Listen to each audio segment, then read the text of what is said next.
Mantar zehirlenmeleri tabii ki tüm zehirlenmeler arasında acil servise başvurularda %10'luk bir oranı oluşturmaktadır ki bu da çok önemli bir oran. Ve bu başvuruların da dünya geneline baktığımızda büyük bir çoğunluğu yaklaşık %70 kadarı 6 yaşın altındadır. Mantar zehirlenmeleri çok basit şikayetlerden karaciğer yetmezliği ve karaciğer nakli gibi çok dramatik sonuçlara kadar gidebilen ciddi klinik tablolar meydana getirebilmektedir. Ayrıca böbrek yetmezliği şeklinde ciddi sonuçlara da yol açabilmektedir. En önemli şeylerden bir tanesi öncelikle mantarın tipini, çeşidini ben ne kadar iyi biliyorum dersek diyelim bu zehirlidir ya da zehirsizdir gibi bir değerlendirme lüksümüz yok. Bu mikologlar dediğimiz yani bu işte uğraşanlar bile bu konuda çok net olarak fikir beyan edemezler. Mantarların çoğu iyi huylu. Sadece basit bulantı ve ishal gibi şikayetlerle geçiştirilebilecek sorunlara yol açtığı gibi bir kısmında Amanita grubu dediğimiz mantar grubunda karaciğer yetmezliği, özellikle işte karaciğer naklini gerektirecek düzeyde bir yetmezliğe yol açabilir. Halk arasında en önemli sorunlardan bir tanesi, yıllardır biz bu mantarı tüketiyoruz, hiçbirimize bir şey olmuyor, bir şey de olmadı gibi bir yaklaşım olması. Bununla ilgili aynı mantarı birkaç kişi yediği halde sadece bir kişi de etkilenmiş olabilir. Hepsi de etkilenmiş olabilir.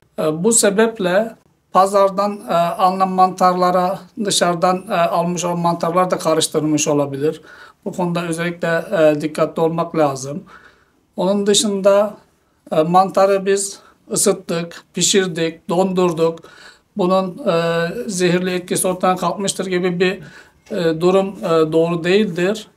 Çünkü ısıya bunlar duyarlı değil, ısıya dayanıklıdır. Bu yüzden dolayı da toksinin etkisi pişirmekle ortadan kalkmamaktadır. Buna da özellikle dikkat etmemiz gerekir.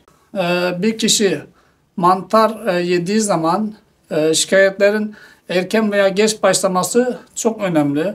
Şimdi ilk 2 saat içerisinde başlayan mantar zehirlenmelerindeki klinik tablolar nispeten daha iyi seyirli. Ancak ilk 6 saatte herhangi bir ciddi sıkıntı olmayıp 6 saatten sonra eğer kişide belirtiler ortaya çıkmaya başlıyorsa bu tür zehirlenmeler mantar zehirlenmesi açısından çok daha önem arz etmektedir. Buna da özellikle vatandaşlarımızın, toplumumuzun dikkat etmesi gerekmektedir. Mantar zehirlenmesi nedeniyle özellikle bulantı, kusma, ishal şikayetleri olan kişilerin mümkün olan en kısa sürede acil servislere başvurması, uygun şekilde sıvı ve elektrolit tedavisi alması, ilaveten aktif kömür uygulaması yapılması, bulantı kusmasını giderme amacıyla ilaç uygulaması gerekmektedir. Bu kişilerin özellikle sıvı elektrolit kaybına bağlı olarak böbrek yetmezliği gelişme gibi bir ihtimal de bulunduğu için bu bakımdan bu tedavi ihmal etmemeleri ve mümkün olan en kısa sürede en uygun acil servise başvurmaları yerinde olacaktır.